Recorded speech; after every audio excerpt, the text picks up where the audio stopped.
Hello, everybody, and welcome to another pricing Q&A. Today, we have a nice mix of questions, and let's start. How do I educate my clients without insulting the competition or making my client feel stupid? There's a note saying my client wants to run adverts on Facebook for a professional services firm, and he's engineers focused on enterprise projects and organizations. So definitely not something that you want to be peddling over Facebook ads. Okay.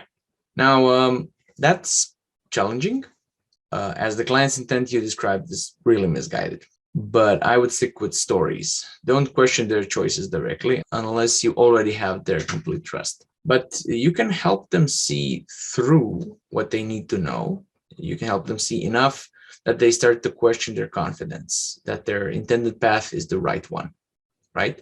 It's not, and they should question it. So, I mean, people turn to Facebook ads when it's clearly not a good way of getting customers because they never heard that there could be another way, mostly.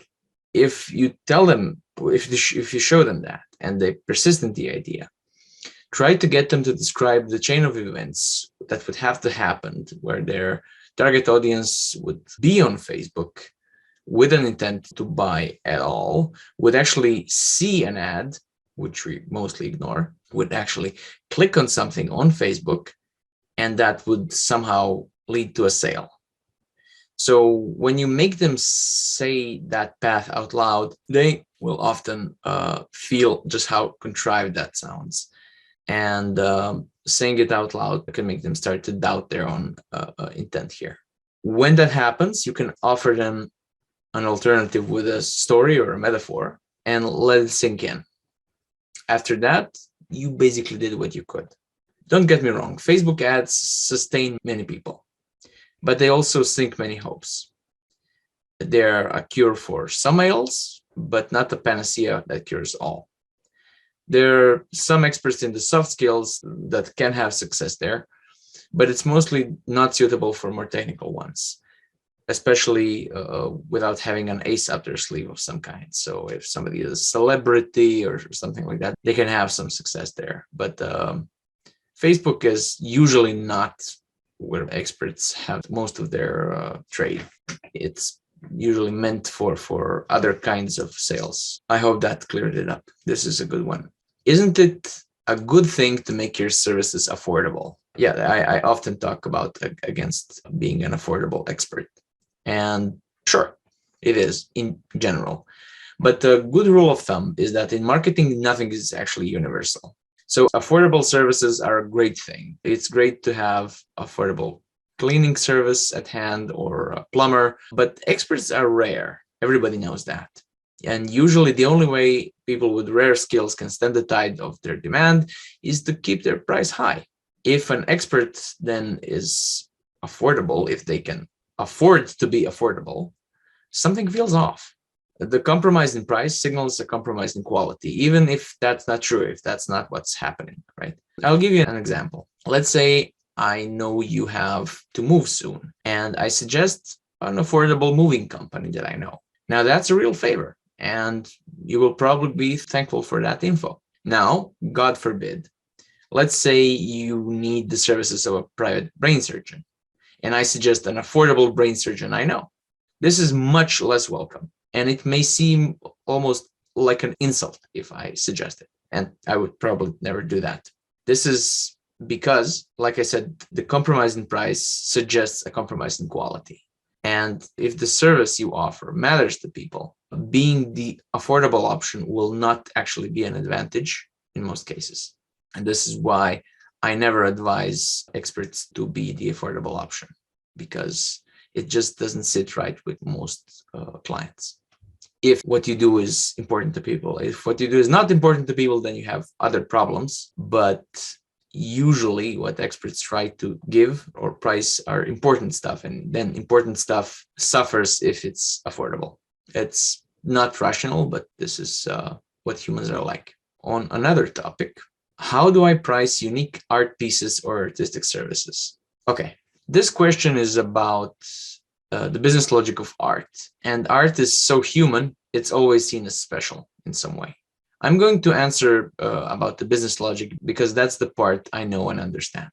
Everything bought or sold is an answer to a need, channeled to a specific want. Art pieces or art skills themselves can be unique, but that never actually equals being the only solution for the customer's expressed want. There may only be one piece of this painting, but what I want to buy it for is I want more color in my living room. And there are thousands of paintings under my fingertips and hundreds of other ways in which I can add color to my room that helps me express my unique individuality. It doesn't have to be this painting. So even if you are the only artist dealing in molten white chocolate, there are other ways to scratch the specific itch that made me consider buying your time besides you. In other words, as far as my cold analytic eye can see, the uniqueness part of the art is beside the point when you price it. You can price art skills just like any other scarce specialized skill in the world. You communicate the value. It doesn't have to be monetary value. The value can be emotional uplift, a lightness of the soul, happiness, cleansing, or peaceful contentedness, but it's still value. And it still has an audience that is after some value, right? You then price the value to take alternatives into account and make sure that the price you got is at the very minimum one that covers the bills that will be due to you, right? The value is what matters. And the more it comes across in communication, the greater the price. That goes for art, just like any other scarce skill out there. That's what I can tell you about pricing art. Back to products, I see. I get asked about the price of my product, and it's not even done yet. What do I tell them? Look, gone are the days when you could make the product first, then price it. At least gone are the days when you could do it safely. Don't make the product at all until you know exactly who would want to buy it, why, for what reason do they need it, what other options will they be comparing your product with, how much some of these options cost, and where do you want to position yourself with your price in relation to those other options. Once you know all that, pricing will be fairly easy. And then you can proceed to make the products, minding that your costs per item don't exceed the expected price, that you can produce at that price profitably. Let's put it like that. Otherwise, you may do the product first and end up with a lot of wasted money on an over-engineered solution that nobody really wants at that price level. I have seen this happen with apps, but also services, courses, many other things. Price comes first, then production. Determining price is, or absolutely should be, in my opinion, a big part of product development. And if it's not, that spells trouble.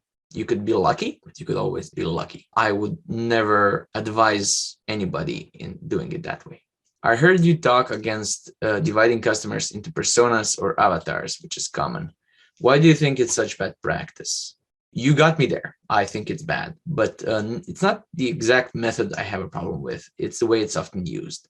The situation is this. People say we have no idea who your target audience is. And then the common wisdom is craft the audience personas, right? Say it's Mitch and Mandy is this old and Mitch is that old, and he likes cars and she likes flowers, and they need this, they need that, they think about this, they worry about that, and you're basically done. Now you know who your target audience is. And firstly, that's a lot of wishful thinking. And secondly, I can't begin to tell you just how misguided that is. In fact, I actually can't.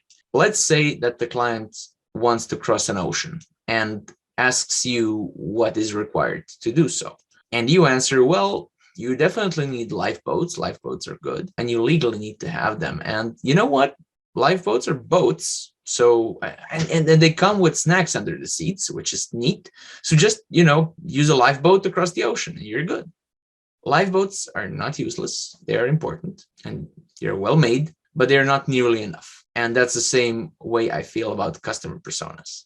The practice is fine to fine-tune the result of a market analysis or squeeze more specifics out of a healthy general idea about target markets.